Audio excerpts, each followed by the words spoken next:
Hi everyone, Art Burns here, wishing you well today. So, when we talk about the benefits that we can derive from mindfulness practices, and there are many, many benefits that we can derive from mindfulness practices. I mean, there's stress reduction, there's improved memory, there's improved focus of the mind, there's improved sleep, which enhances all kinds of areas of our health.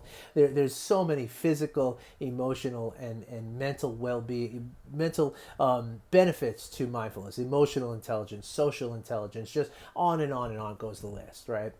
But essentially, what we're talking about with all of these practices or with all these benefits, what we're doing is we're getting back to the ultimate essence of what a human being is, right? That's what mindfulness is. It's about kind of, I was on the phone with a client earlier today on a video chat during our weekly session, and she has a young baby at home, and she said, one thing that I've realized, doing this work is that babies are present. Since she's been thinking about this the last few weeks now, she sees that her baby is so present with what is going on, and that's the essence of what I'm talking about, right? Like that is who we're supposed to be, right? When we become stressed about mortgage payments and job titles and career goals and life goals and we become kind of absorbed with some of these things that then can cause the stress, which causes the lack of sleep, which causes the health problems, which causes the inability to remember things, because the inability to focus our mind, which blocks the key things, the key aspects of emotional intelligence, right? Which brings us away from our well-being in all these different ways, right? These are learned responses. They are not intrinsic to who we really are. And what mindfulness practices do, right? Mindfulness practices get us back to who we really are supposed to be, right? Which is very present, right? Which is filled with the ability to accept what is happening around us, and is also is a person who is intrinsically tending towards compassion, right? And that's something that I talk a lot about the neuroscientists and the doctors and everything that I've studied along the way of my journey, learning how to teach mindfulness to others. And one of my very favorite neuroscientists to study is a man by the name of Richie Davidson. He's the head of psychology at the University of Wisconsin. He's a world-renowned neuroscientist. He actually is one of the key figures in having developed the knowledge that we have scientifically of mindfulness. Okay, he's actually the Dalai Lama in the early '90s. Invited a group of Tibetan monks to the United States to be studied in lab settings and with MRIs and EEGs and all kinds of blood work and everything to prove that the work that these millennia old practices that Buddhists have been doing for millennia, they actually change us on a physical level. And thankfully, they were very successful in proving this. And Richie Davidson was one of the scientists who worked with these monks. I'm going to tell you about one of the actual monks in a second. But one of the things that Richie talks about when if you can, just type in Richie Davidson into YouTube, hit the first video, and I promise you won't be disappointed. And just watch however many you have time for. You're going to learn a lot, and you're going to really appreciate you're going to appreciate the benefit of having somebody like Richie Davidson in the world. But you're also going to benefit from the things that he says. So go look him up. He's amazing. But one of the things that he talks about, four keys to well-being, right? Psychological and mental and, emotional and physical well-being, right? And one of those key things is, well, I mean, I don't want to go through all of them. It's going to be a very, very long video. But the one I want to talk to you about today is that what he says in his, and this is not just him. This is very well-founded information about these four keys to well-being, right?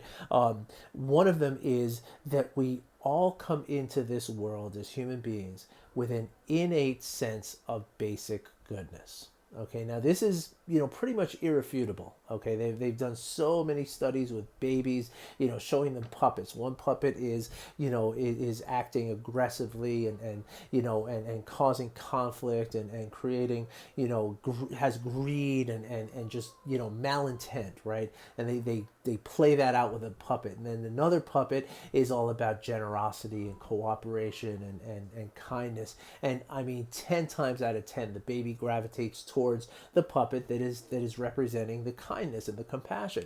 10 times out of 10. Like it's it's like irrefutable, and because that's who we are.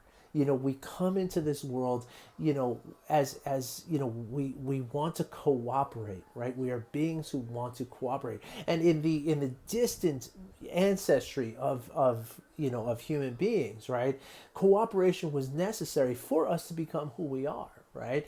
But yet, as we've evolved and as we grow evolved as a human race, and as we evolve in our lifetimes and grow into adults, a lot of times we become kind of, we become more about, competition and conflict rather than about compassion and helpfulness, right? And kindness, right? And so one of the key elements to mental, physical, emotional well-being is to recognize that in ourselves and in others, that we are beings who are intrinsically good, that we do all have this innate sense of goodness, right? Just basic goodness. We are kind, we are helpful, we are compassionate, right? And through one of the things that Richie talks about that's really amazing, that really very much ties in, and he's a very well-known meditation practitioner and been meditating since the 70s. He's like, very, very in that world. So I don't want you to think like this doesn't have anything to do with meditation. He is very, very avid meditator.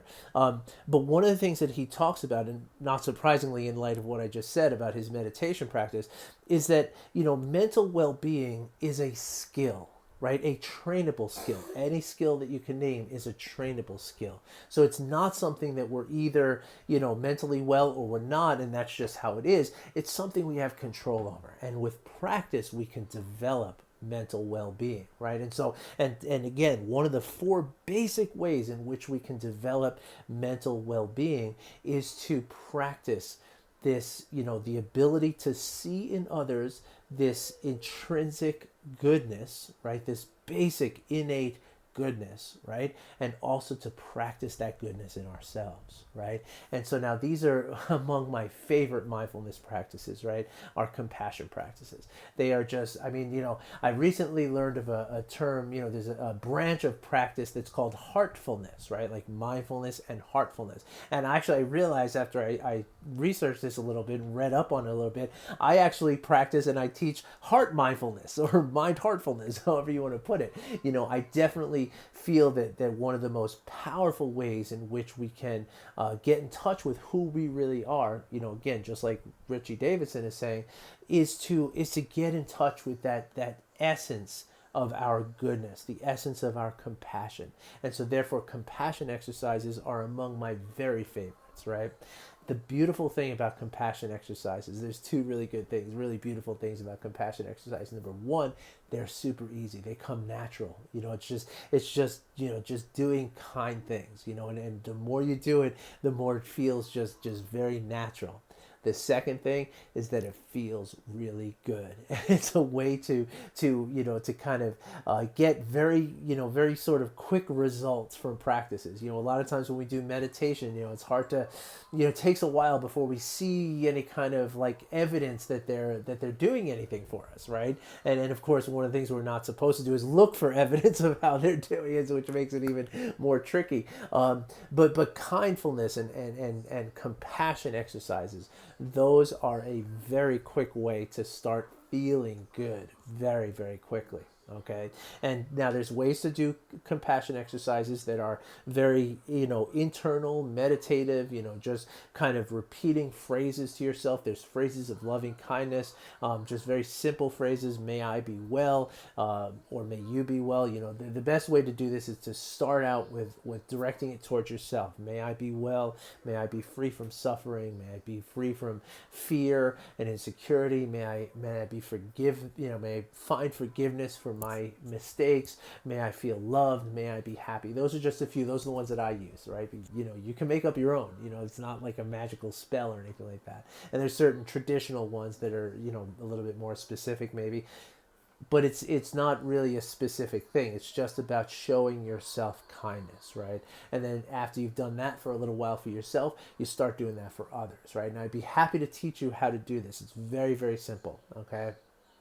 And again, the benefits that we get out of this are just enormous. And the number one benefit, though, is getting back into what Richie Davidson was saying, is that we get to that essence of who we are, right? Which is how we come into the world, right? Which is as someone who is cooperative, who is kind, who is compassionate, who is filled with an essence of innate basic goodness, right? Like that's how it works, folks. That's just how we are, right?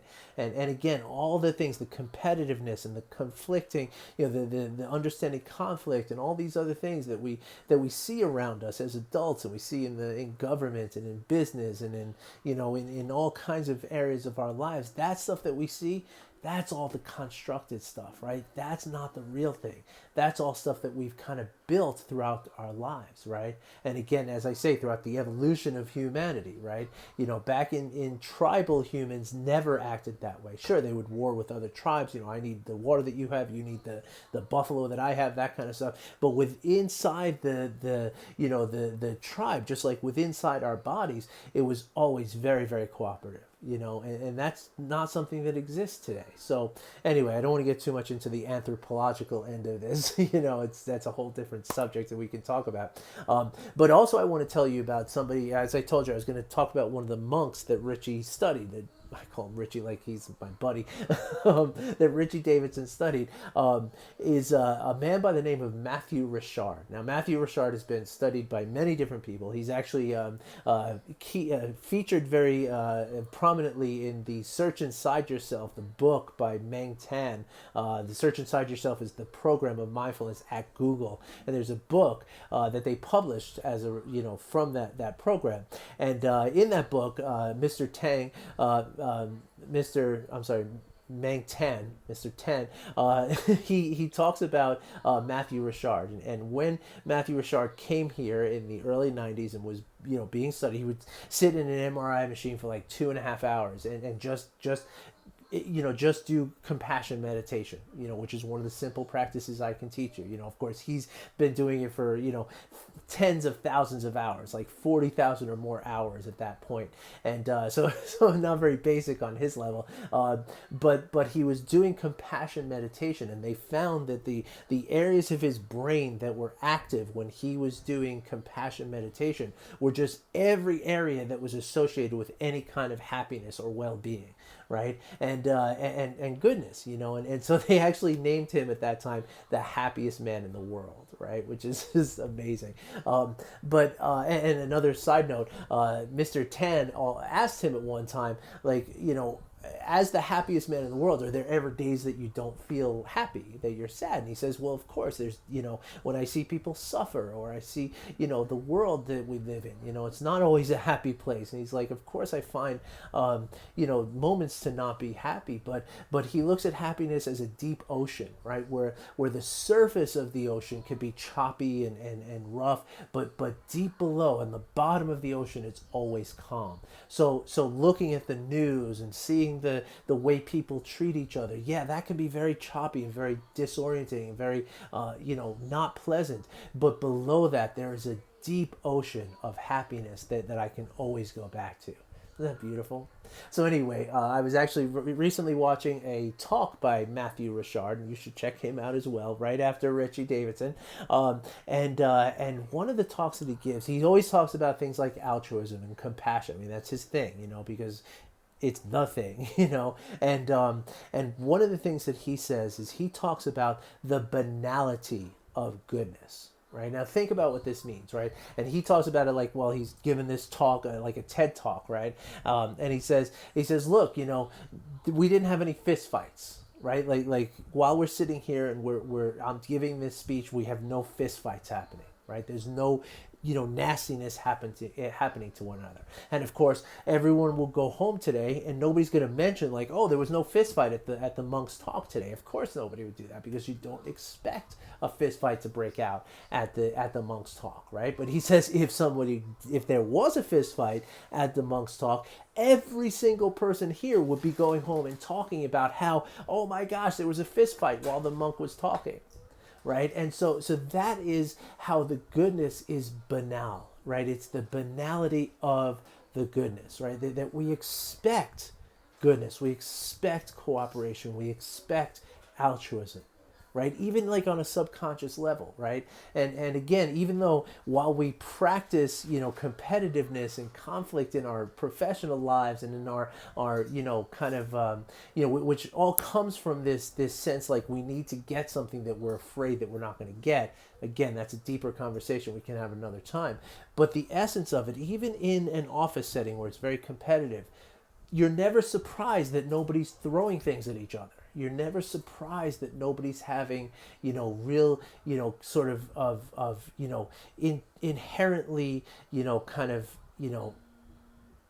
evil kind of, real malevolent, behavior towards each other, right? You don't get that, because goodness is banal. It is something that we expect to happen, and that is more evidence of the basic goodness that we all possess, right? So again, the key then in how mindfulness and heartfulness can help us to get back to our essence, and in that essence lies our health, our well-being, and our emotions, our health and our well-being in our mental state, and our health and well-being in our physical state. Okay, that's where it lies, right? And folks, the practices are super easy, and you can do them. It takes very little time at all, and I can teach you. So if you have any questions, if you want to get to know some of these practices, just drop a comment below or send me a direct message and let me help you figure them out, okay? I would love to help you out with that. Thanks for listening. I wish you well. I'll be back again tomorrow. Take care.